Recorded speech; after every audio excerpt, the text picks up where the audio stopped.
Chapter आपका दोस्त phenol और ईथर। तो आज हम लोग फिनोल और ईथर का टेस्ट सॉल्यूशन करेंगे। तो देखिए दोस्तों, आज हम लोग क्वेश्चन नंबर 13 का सॉल्यूशन करने जा रहे हैं। क्वेश्चन नंबर 13 हमारा है दोस्त, give equations for the following chemical reaction.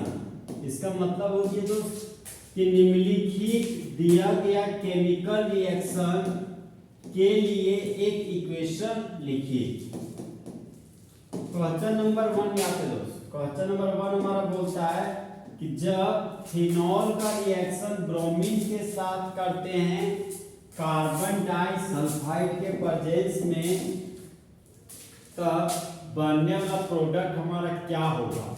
तो आइए दोस्त केमिकल रिएक्शन की मदद से इस क्वेश्चन को बनाते हैं। सबस्ट्रेट के रूप में हमको लेना है फिनॉल। तो ये हो गया आपका बेंजीन का रिंग, और बेंजीन के रिंग पर लगा दिए हाइड्रोक्सी ग्रुप। तो इस कंपाउंड का नाम हो गया फिनॉल। फिनॉल का एक दूसरा नाम होता है कार्बोलिक एसिड। जब फिनॉल एक्वस फॉर्म में पाया जाता है ना, तो फिनॉल को हम लोग कार्बोलिक एसिड भी कहते हैं। और कार्बोलिक एसिड का यूज जनरली सर्जरी में होता है। अब फिनॉल का रिएक्शन कराना ब्रोमीन के साथ, तो रिएजेंट के रूप में ले लिए ब्रोमीन, और यहाँ पर सॉल्वेंट के रूप में कार्बन डाइसल्फाइड लेना है। अब यहाँ पर देखिए दोस्त, ये फिनॉल है, तो प्रोडक्ट का 2 फिनॉल बना देते हैं। ये हो गया हमारा बेंजीन का रिंग, और बेंजीन के रिंग पर लगा दिए हाइड्रोक्सी ग्रुप। तो ये बन गया फिनॉल। फिर हम लोग एक और फिनॉल बना दिए। ये हो गया बेंजीन का रिंग, और ये हो गया हाइड्रोक्सी ग्रुप। तो एक और फिनॉल बन गया हमारा। यहाँ पर दोस्त एक बार फिनॉल के ऑर्थो पोजीशन से हाइड्रोजन को हटाएंगे, और फिनॉल के एक बार पैरा पोजीशन से हाइड्रोजन एटम को हटाएंगे। और वह हाइड्रोजन यहाँ पर 2 ब्रोमीन है, तो एक ब्रोमीन के साथ जुड़कर बाय प्रोडक्ट के रूप में हाइड्रोजन ब्रोमाइड बना देगा। और बना हुआ यहाँ बचा हुआ 2 ब्रोमीन में से एक ब्रोमीन बचा, तो एक बार ब्रोमीन फिनॉल के ऑर्थो पोजीशन पर जुड़ेगा, फिर एक बार ब्रोमीन फिनॉल के पैरा पोजीशन पर जुड़ेगा। तो यहाँ पर देख सकते हैं दोस्त, ये हमारा फिनॉल है, और फिनॉल के ऑर्थो पोजीशन पर ब्रोमो ग्रुप लगा हुआ है। तो इस कंपाउंड का कॉमन नेम हो गया ऑर्थो ब्रोमोफिनॉल। और देखिए दोस्त, ये हमारा फिनॉल है, और फिनॉल के पैरा पोजीशन पर ब्रोमो ग्रुप लगा हुआ है। तो इस कंपाउंड का कॉमन नेम हो गया पैरा ब्रोमोफिनॉल। अब यहाँ पर हम लोग देख सकते हैं दोस्त कि बेंजीन के रिंग के ऑर्थो पोजीशन में हाइड्रोक्सी ग्रुप और ब्रोमो ग्रुप लगा हुआ है। तो ऑर्थो ब्रोमोफिनॉल में भीड़ भाड़ ज्यादा है। भीड़ भाड़ को केमिस्ट्री में बोलते हैं स्टेरिक हिंड्रेंस। यहाँ पर स्टेरिक हिंड्रेंस ज्यादा है, तो बनने का क्षमता कम होगा। बनने का क्षमता कम है, इसका मतलब स्टेबिलिटी कम है, और स्टेबिलिटी कम है तो वह हमारा माइनर प्रोडक्ट कहलाएगा। तो ऑर्थो ब्रोमोफिनॉल कम मात्रा में बनेगा, इसलिए उसको हम लोग माइनर प्रोडक्ट बोलते हैं।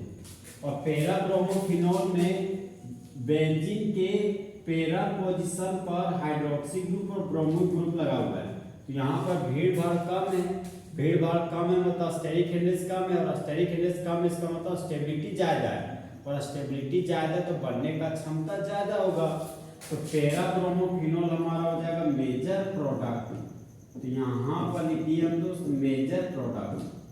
अब देखिए दोस्त, माइनर प्रोडक्ट एक ऐसा प्रोडक्ट जो तनी सुन बनता हो, जो लेस अमाउंट में बनता हो, वो हमारा माइनर प्रोडक्ट कहलाता है।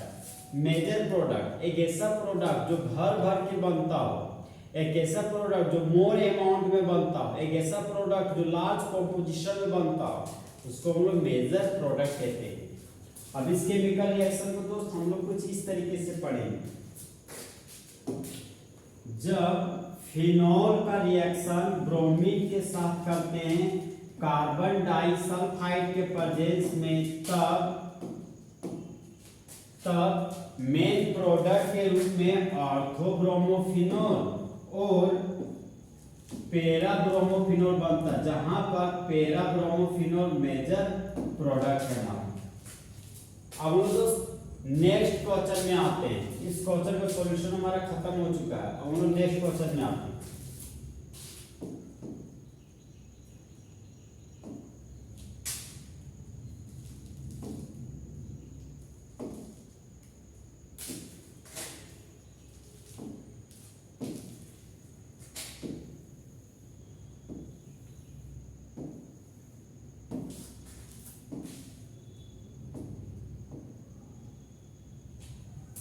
ठीक है दोस्तों, नेक्स्ट क्वेश्चन है हमारा bromination of anisole in ethanoic acid. इसका मतलब कि दोस्त एनिसोल का रिएक्शन ब्रोमीन के साथ करना है और कैटलिस्ट के रूप में इथानोइक एसिड को लेने पर। तो सबसे पहले हम लोग दोस्त एनिसोल का स्ट्रक्चर बनाएंगे। सबसे पहले हम लोग एनिसोल का स्ट्रक्चर बनाएंगे। तो ये हो गया आपका बेंजीन का रिंग और बेंजीन के रिंग पर लगा दिए मिथॉक्सी ग्रुप। तो इस कंपाउंड को हम लोग एनिसोल बोलते हैं। इस कंपाउंड का नाम हो गया एनिसोल। इसी को हम लोग यूपेक नेम में मिथॉक्सी बेंजीन बोलते हैं। देखिए ये हमारा मिथॉक्सी ग्रुप और ये बेंजीन ग्रुप। तो एनिसोल का दूसरा नाम है हमारा मिथॉक्सी बेंजीन। अब एनिसोल का कराना ब्रोमिनेशन, और ब्रोमिनेशन का मतलब हो गया ब्रोमीन के साथ रिएक्शन। तो यहाँ पर दोस्त रिएजेंट के रूप में ले लेंगे ब्रोमीन को और कैटलिस्ट के रूप में यहाँ पर लेना है हमको इथानोइक एसिड। तो दो कार्बन के कार्बोक्सिलिक एसिड को इथानोइक एसिड कहते हैं और उसी को हम एसिटिक एसिड भी कहते हैं। तो यहाँ पर दो कार्बन का कार्बोक्सिलिक एसिड ले लीजिए जिसका नाम है यूपेक नेम में इथानोइक एसिड कहते हैं। अब यहाँ पर देखिए दोस्तों ये हमारा एनिसोल है। यहाँ पर प्रोडक्ट में दो एनिसोल बनाते हैं। ये हो गया हमारा पहला एनिसोल, ये हो गया बेंजीन का रिंग, तो लगा दिए मिथॉक्सी ग्रुप, ये हो गया एक एनिसोल। और हम लोग इसी तरह एक और एनिसोल बनाते हैं। ये हो गया हमारा बेंजीन का रिंग और बेंजीन के रिंग पर लगा हुआ मिथॉक्सी ग्रुप। ये फिर से बन गया एनिसोल। अब इस एनिसोल के ऑर्थो पोजीशन से हाइड्रोजन एटम को हटाएंगे और पैरा पोजीशन से हाइड्रोजन एटम को हटाने जा रहे हैं। यहाँ पर दो खाली बॉन्ड जनरेट हुआ, यहाँ पर एक हाइड्रोजन, यहाँ पर दो ब्रोमीन है तो उसमें से एक ब्रोमीन के साथ जुड़कर बाय प्रोडक्ट के रूप में हाइड्रोजन ब्रोमाइड बन जाएगा। फिर बचा हुआ ब्रोमीन एक बार एनिसोल के ऑर्थो पोजीशन पर जुड़ेगा और फिर एनिसोल के पैरा पोजीशन पर ब्रोमो ग्रुप जुड़ेगा। ये प्रोसेस एक साथ नहीं होता, कुछ समय में माने कुछ सेकंड का फासला होता है इन दोनों प्रोडक्ट बनने के दौरान। अब इन दोनों प्रोडक्ट का तो नाम लिखते हैं। ठीक है दोस्तों, ये है हमारा एनिसोल और एनिसोल के ऑर्थो पोजीशन पर लगा हुआ ब्रोमो ग्रुप। तो इस कंपाउंड को कॉमन नेम में ऑर्थो ब्रोमो एनिसोल कहते हैं। इस कंपाउंड का नाम लिखिए दोस्तों, ये है हमारा एनिसोल और एनिसोल के पैरा पोजीशन पर ब्रोमो ग्रुप लगा हुआ है। तो इस कंपाउंड का कॉमन नेम हो गया हमारा पैरा ब्रोमो एनिसोल। जहां पर हम लोग जानते हैं दोस्त कि ऑर्थो ब्रोमो एनिसोल में बेंजीन के रिंग के ऑर्थो पोजीशन पर मिथॉक्सी ग्रुप और ब्रोमो ग्रुप लगा हुआ है।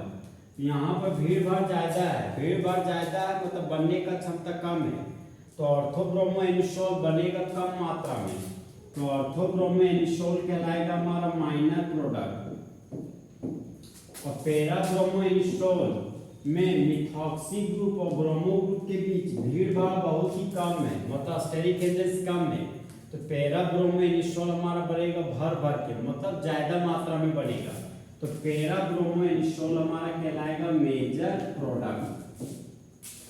अब देखिए दोस्तों, इस केमिकल रिएक्शन को हम लोग कुछ इस तरीके से पढ़ेंगे कि जब एनिसोल का रिएक्शन ब्रोमीन के साथ करते हैं इथेनोइक एसिड के प्रेजेंस में, तब मेन प्रोडक्ट के रूप में ऑर्थोब्रोमो एनिसोल और पैराब्रोमो एनिसोल बनता है, जहां पर पैराब्रोमो एनिसोल हमारा मेजर प्रोडक्ट है और ऑर्थोब्रोमो एनिसोल हमारा माइनर प्रोडक्ट है, और बाय प्रोडक्ट के रूप में हाइड्रोजन ब्रोमाइड बनता है। अब दोस्त इस क्वेश्चन का सॉल्यूशन हमारा खत्म हो चुका है। अब दोस्त नेक्स्ट क्वेश्चन में आते हैं। नेक्स्ट क्वेश्चन हमारा दोस्त action of dilute nitric acid on phenol. इसका मतलब ये दोस्त कि फिनॉल का रिएक्शन डाइल्यूट नाइट्रिक एसिड के साथ करना है। तो सबसे पहले जानेंगे डाइल्यूट नाइट्रिक एसिड क्या होता है। एक हाथ में नाइट्रिक एसिड है और दूसरा हाथ में वाटर है। तो जब नाइट्रिक एसिड का मात्रा ज्यादा हो, जब पानी का मात्रा ज्यादा हो और नाइट्रिक एसिड का मात्रा कम हो तो उसको बोलते हैं डाइल्यूट नाइट्रिक एसिड। तो यहाँ पर दोस्त फिनॉल है, सबसे पहले सबस्ट्रेट के रूप में फिनॉल बना देंगे। ये हो गया बेंजीन का रिंग, बेंजीन के रिंग पर लगा दिया हाइड्रोक्सी ग्रुप, ये बन गया फिनॉल। और फिनॉल का रिएक्शन कराना डाइल्यूट नाइट्रिक एसिड के साथ, ये हो गया हमारा डाइल्यूट, ये हो गया हमारा डाइल्यूट नाइट्रिक एसिड। और नाइट्रिक एसिड का स्ट्रक्चर फॉर्मूला होता है दोस्त NO2 single bond OH group. देखिए दोस्त प्रोडक्ट में हमारा यहाँ पर इस कंपाउंड का नाम है फिनॉल, तो यहाँ पर लगा दिए फिनॉल। तो सबसे पहले हम दोस्त फिनॉल का दो स्ट्रक्चर प्रोडक्ट की तरफ बनाते हैं। यहाँ पर दोस्त प्रोडक्ट में दो फिनॉल का स्ट्रक्चर बनाए। ये हो गया मेरा पहला फिनॉल और ये हो गया हमारा दूसरा फिनॉल का स्ट्रक्चरल फॉर्मूला।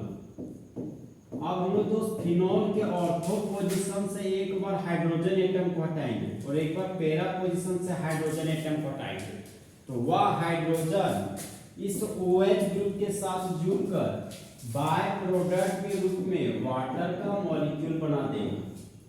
अब यहाँ पर देखिए दोस्त फिनॉल के ऑर्थो पोजीशन पर एक बार नाइट्रो ग्रुप जुड़ेगा और एक बार फिनॉल के पैरा पोजीशन पर नाइट्रो ग्रुप जुड़ेगा। तो सबसे पहले फिनॉल के ऑर्थो पोजीशन पर नाइट्रो ग्रुप को जोड़ देंगे और फिर फिनॉल के पैरा पोजीशन पर नाइट्रो ग्रुप को जोड़ देंगे। अब यहाँ पर देखिए दोस्त ये हमारा ये है फिनॉल और फिनॉल के ऑर्थो पोजीशन पर नाइट्रो ग्रुप है, तो इस कंपाउंड का कॉमन नेम हो गया आपका ऑर्थोनाइट्रोफिनॉल। तो यहाँ पर लिख देंगे हम लोग ऑर्थोनाइट्रोफिनॉल। इस कंपाउंड में देखते हैं दोस्त ये हमारा फिनॉल है और फिनॉल के पैरा पोजीशन पर नाइट्रो ग्रुप है, तो इस कंपाउंड का कॉमन नेम हो जाएगा पैरा नाइट्रोफिनॉल। अब यहाँ पर हम देख सकते हैं दोस्त कि बेंजीन के रिंग के ऑर्थो पोजीशन पर हाइड्रोक्सी ग्रुप और नाइट्रो ग्रुप लगा हुआ है, तो यहाँ पर भीड़ भाड़ ज्यादा है, बनने का क्षमता कम है, तो ऑर्थोनाइट्रोफिनॉल होना चाहिए था माइनर प्रोडक्ट, लेकिन ऑर्थोनाइट्रोफिनॉल माइनर प्रोडक्ट नहीं है, ये हमारा मेजर प्रोडक्ट है।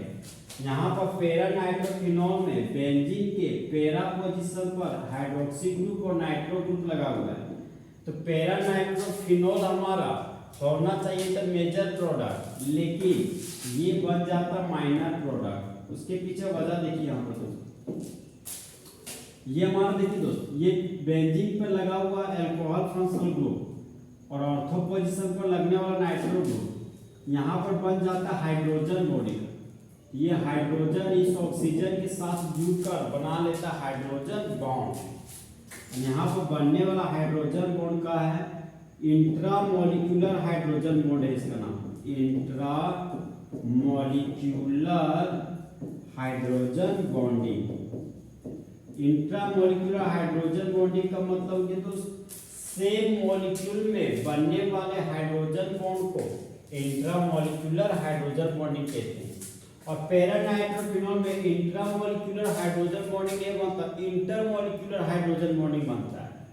तो इंट्रामोलिकुलर हाइड्रोजन बॉन्डिंग होने की वजह से ऑर्थोनाइट्रोफिनॉल ज्यादा मात्रा में बनता है और पैरानाइट्रोफिनॉल में इंटरमोलिकुलर हाइड्रोजन बॉन्डिंग बनने की वजह से पैरानाइट्रोफिनॉल हमारा कम मात्रा में बनता है। अब इस केमिकल रिएक्शन को दोस्त हम लोग कुछ इस तरीके से पढ़ेंगे कि जब फिनॉल का रिएक्शन डाइल्यूट नाइट्रिक एसिड के साथ करते हैं तब बनने वाला प्रोडक्ट हमारा ऑर्थोनाइट्रोफिनॉल और पैरानाइट्रोफिनॉल है, जहां पर ऑर्थोनाइट्रोफिनॉल हमारा मेजर प्रोडक्ट है। उसके पीछे वजह है वह बनाता है इंट्रामोलिकुलर हाइड्रोजन बॉन्ड। इस तरह जो हमारा फुल OH3 में इस क्वेश्चन का सॉल्यूशन खत्म हुआ। तो दोस्त चिते की चाल, दास की नजर और हिमांशु कुमार के सॉल्यूशन पर कभी शक नहीं कह सकते।